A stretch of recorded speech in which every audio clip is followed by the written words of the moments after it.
สบายดีปีใหม่ทุกท่านเนาะช่วงนี้อาจจะบ่ได้อัปเดตเกี่ยวกับ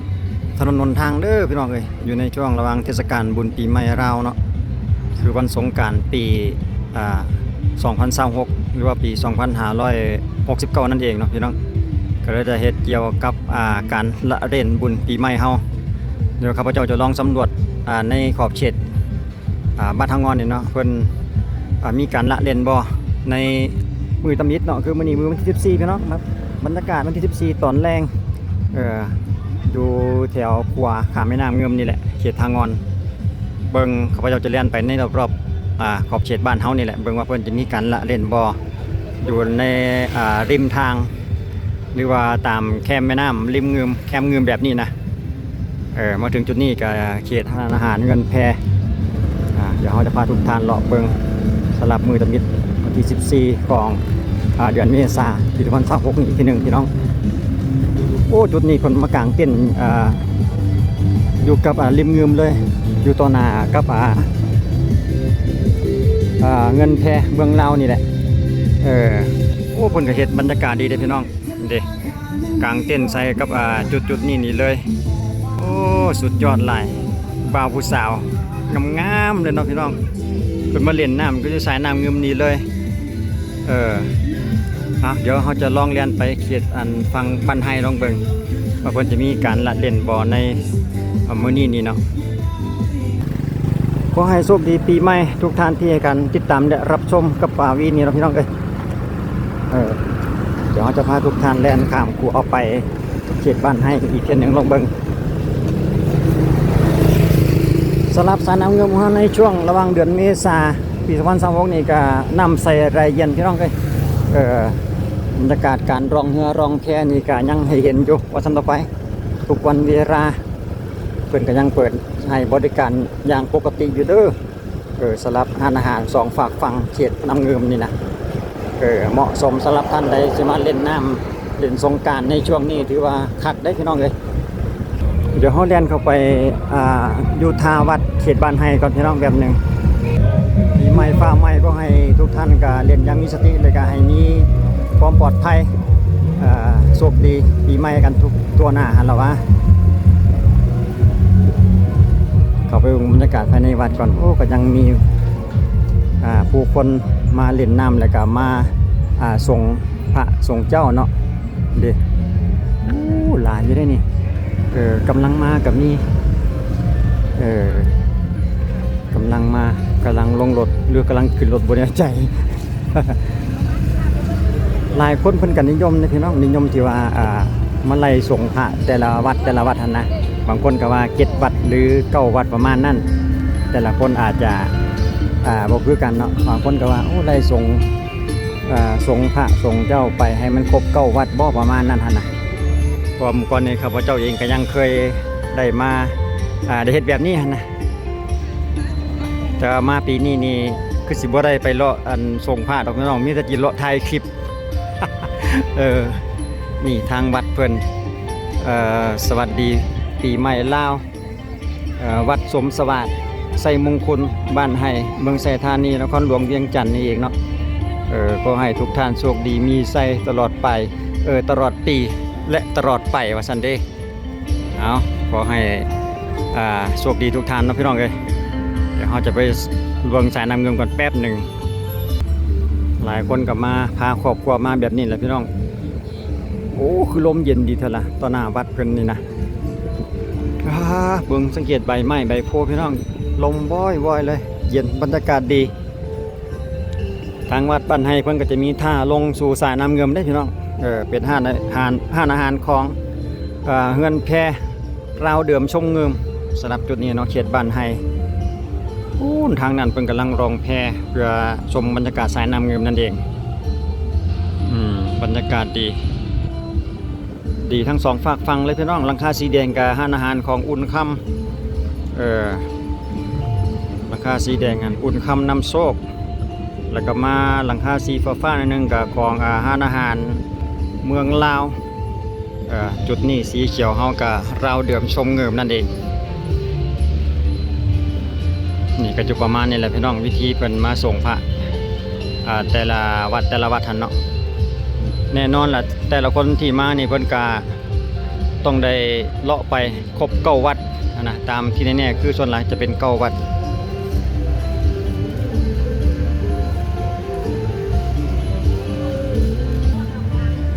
เดี๋ยวมื้อหน้าข้าพเจ้าจะเลาะไปแต่ละวัดไปเบิ่งผู้คนมาส่งพระให้ทุกท่านได้เบิ่งอีกทีหนึงเนาะแต่มื้อนี้อาจจะอยู่ในอาจจะเฉพาะในขอบเขตบ้านทางวันเฮานี่ซะก่อนเนาะเพิ่นมีเรียนหน่อยหลายสำใดเนาะสำหรับในมื้อแรกมื้อตำอิฐในวันที่14เด้อพี่น้องเอ้ยมื้อนี้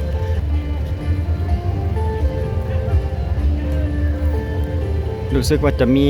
อันใดอันหนึ่งบ่อยู่ในนี่ทางวัดบ้านไห้ข้าพเจ้าเองก็บ่ได้ฮู้เด้นี่ก็เห็นเพิ่นมุดเข้าไปอยู่ในหั่น บ่แน่ใจเดี๋ยวให้เพิ่นออกมาก่อนเฮาจังเข้าไปเบิ่งว่าภายในหั่นมันเป็นอันใดเดี๋ยวเพิ่นออกมาแล้วเฮาจะเข้าไปเบิ่งก่อนภายในนี่เพิ่นก็ส่งพระเพิ่นว่าเป็นพระพญานาคว่าซั่นเด้โอ้แม่นแท้พี่น้องเอ้ยมีพระฤาษีแดเด้นี่เอ้ยบ่ได้เข้ามาจักเทื่อประเทศเป็นอุโมงค์เป็นถ้ำจำลองแล้วเป็นถ้ำจำลองเอาขอให้อยู่ดีมีแห้งมีโชคมีลาภกันทุกคนพี่น้องเอ้ยโชคดีปีใหม่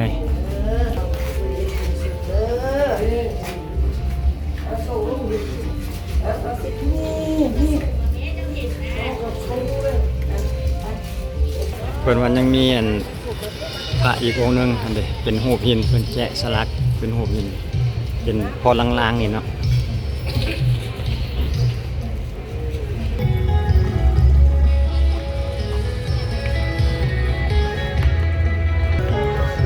ทางวัดเพิ่นก็ยังมีตู้บริจาคนำได้พี่น้องมีผู้เฒ่าผู้แก่มาคอยผูกคอต่อแขนให้ลูกให้หลาน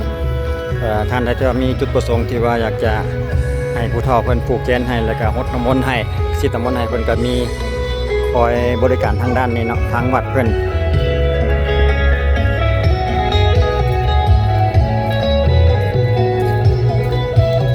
มีจั่วสามเณรนั่งคอยให้ศีลให้พรกับทุกท่านที่ว่าเพิ่นมาในมื้อนี้นี่เนาะ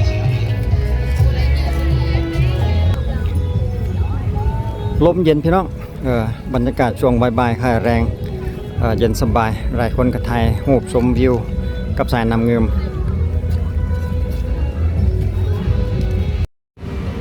อยู่ใต้กล้องขวาน้ำเงิมพี่น้องน้ำเงิมเฮาก็อยู่ประมาณนี้แหละในช่วงฤดูเดือนเมษา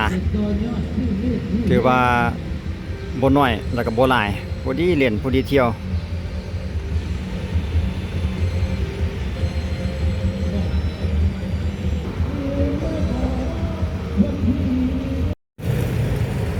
สำหรับบรรยากาศการละเล่นบุญปีใหม่ปี2026นี่ก็หลายท่านก็จะเห็นแล้วทาง FC หลายท่านเพิ่นลงไปเพราะว่าจะเป็นเขตในนครหลวงหรือว่าเขตทางต่างแขวงเนาะหลวงพ่อบางบ่จังซี่นะทางภาคใต้ภาคเหนือก็จะเห็นข้าพเจ้าก็เลยนำเสนออยู่ในขอบเขตบ้านทางงอนเฮาอีกจุดหนึ่งเนาะสำหรับจุดต่างแขวงต่างสถานที่หั่นFC อาจจะเห็นไปได้แล้วเนาะก็เลยเอาบรรยากาศภายในขอบเขตบ้านเฮาเนี่ยมาให้ทุกท่านได้เบิ่งโอ้รถเมล์ BRT เพิ่นจุดนี้จะเป็นสิ้นสุดของคิวรถเมล์ BRT แต่พี่น้องเอ้ยเขตบ้านทางงอนเนาะ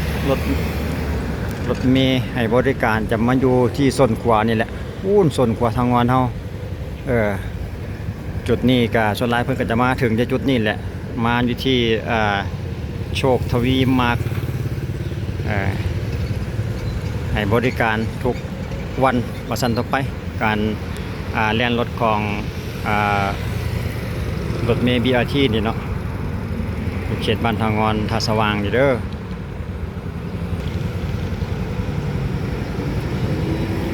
อากาศยังร้อนอยู่พี่น้องเอ้ยช่วงนี้นะผู้แก่ผู้สาวเพิ่นก็บ่มักนุ่งหลายดอกเพิ่นมักนุ่งน้อยๆเพื่อให้มันมีลดอากาศร้อนไปนำหั่นนะให้มีความชุ่มเย็นว่าซั่นต่อไปรถลายังหลายแสดงว่าแต่ละท่านเนี่ยก็ยังออกเล่นบุญปีใหม่กันอยู่เนาะไปแล้วเพิ่นจะมาไว้อยู่จุดนี้แหละพี่น้อง คนกลับรถของเพิ่นโควิดเอาถอยถอยมันยาวดิ ไปรู้สึกว่าขากลับนี่ยังบ่ทันเห็นผู้โดยสารก็จะมีในจากบ้านทางงอนเฮาพุ่นแหละก็เริ่มมีขึ้นเด้เริ่มมีขึ้นไปได้สำหรับจุดนี้นี่เนาะถือว่าก็อำนวยความสะดวกได้หลายพี่น้องลดการใช้จ่ายไปนำเพียงแค่ 10,000 กีบไปฮอดตลาดเช้าเลยพี่น้องต่างแต่ว่าต้องได้ไปต่ออยู่แต่เขตดงโดกว่าซั่นเด้ต้องไปต่ออยู่เขตดงโดกอีกก็มีแต่ 10,000 คือกันเนาะแล้วเลยส่วนจะไปต่ออยู่เขตดงโดกหันเพิ่นจะบ่ได้เก็บเฉพาะจากทางงอนไปฮอดดงโดกนั่นเองที่ว่าต่อเข้าไปในเวียงเพิ่นจะบ่ได้เก็บเนาะ 10,000 กีบ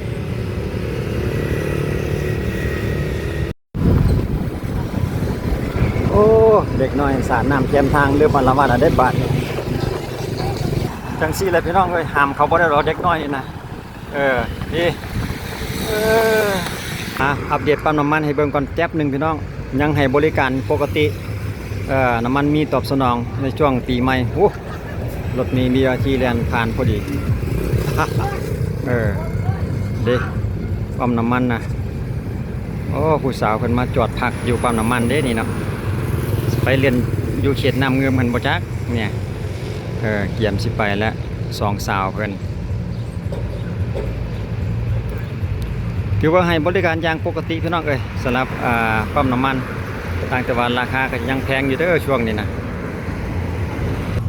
สำหรับกระส่วนก็อยู่ที่ 50,150 กีบเนาะแต่ว่าเป็นแอดซังนี่จะอยู่ 40,460 กีบจะอยู่ในราคาเดิมที่เพิ่นลดลงบางนึงหั่นล่ะว่าอยู่ในช่วงระหว่างเทศกาลบุญปีใหม่ลาวราคาน้ำมันคือจังก้าวไปหั่นแหละพี่น้องสำหรับแต่ละปีกับแบบนี้ได้พี่น้องเขาจะมาเล่นแคมทางอยู่เขตทางวันเฮานี่ก็ถือว่าคึกคืนอยู่ได้สำหรับการสาดน้ำแล้วก็คำเจ้าน้อยในเพิ่นก็จะเอาตู้ลำโพงออกมาเปิดแล้วก็เต้นกันอยู่ริมทางแบบนี้ได้ขอบเขตบ้านทางวันเฮาก็ได้เอาบรรยากาศเล็กๆน้อยมาดูท่านติดตามได้รับชมในขอบเขตบ้านทางวันเฮานี่เองพี่น้อง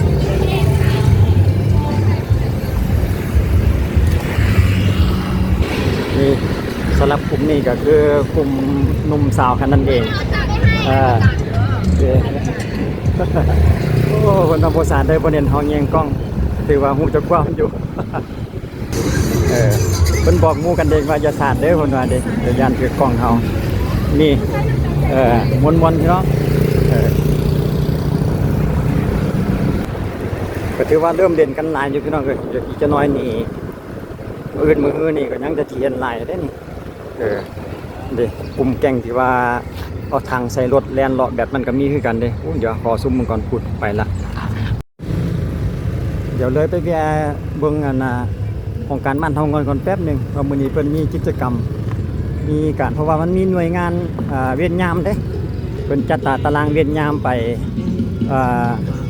แต่ละมื้อหั่นน่ะจะมีอยู่3มื้อได้เพิ่นจัดเวียนยามกันสำหรับโครงการบ้านทองเงินเฮานี่นะเด้อันนี้คือทีมงานที่ว่าเพิ่นป้องกันความสงบให้กับบ้านเฮาเนาะกับเขตบ้านทองเฮานี่แหละเขาไปเล่นบุญปีใหม่แต่ว่าทีมงานก็จะตั้งบ้านเพิ่นก็จะจัดตารางให้มีความป้องกันเพื่อว่ามีคือว่ามันมีเรื่องมีเล่านะสมมติว่ามีอุบัติเหตุบ่มีการอาละวาดบ่ในระหว่างการเล่นบุญนี่เพิ่นก็จะมาแจ้งความทางโครงการบ้านเฮาแล้วก็ไปเพื่อไกลเกลี่ยหรือว่าระงับเหตุต่างๆนะจะมีหน่วยงานของป้องกันความสงบบ้านเฮายังบ่ได้ปะวางเด้อนี่นำทีมโดยนายบ้านอีกคือเก่า ปกสกองหลอนสาพันธ์ไม่ยิงครบทีมก็อยู่ประมาณนี้แหละก็มีการกินกันอบอุ่นไปน้ำแดอยู่ประมาณนี้เด้ แต่ว่าส่วนข้าพเจ้าเองอยากจะถืออยู่วันที่16คนเด้อข้าพเจ้าก็ถือกันเพราะว่าเป็นอาสาเพื่อช่วยเหลือรักษาความสงบให้กับบ้านเฮาเนาะให้มีความสงบนั่นเอง เออก็ได้มีการกินไปนำแหละพี่น้องเอ้ยเล็กๆน้อยๆเนาะ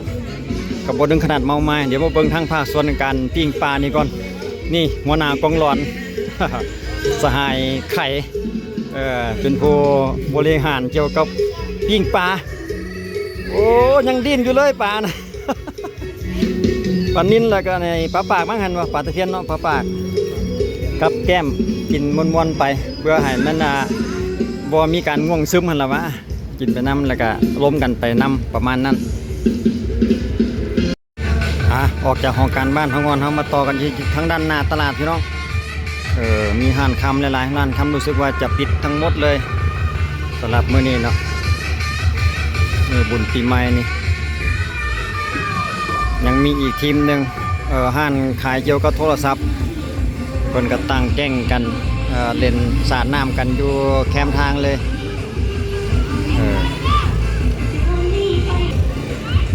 ทางนี้ก็ขายมักเบงยิบเบงไปน้ำกับมี เอาแล้วมาสังเกตเบิ่งการเที่ยวทางก่อนพี่น้องว่าจะมีร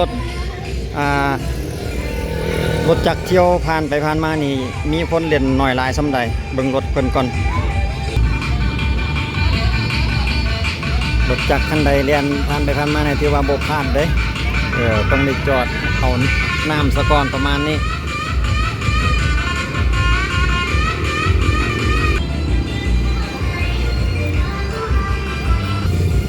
เอาเบิ่งสามสาวนี่ผ่านหรือบ่ผ่านเอาหมวกเฮียซ้ำหมวกมันตกอยู่นี่บ่รอดแต่ว่าเพิ่นจอดเอาหมวกก่อนว่าซั่นเด้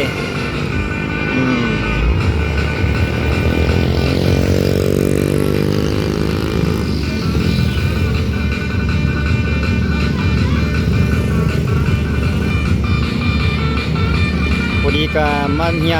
บนอันเขาเล่นน้ำพอดีจังหวะพอดีเลยเนาะเลยจอด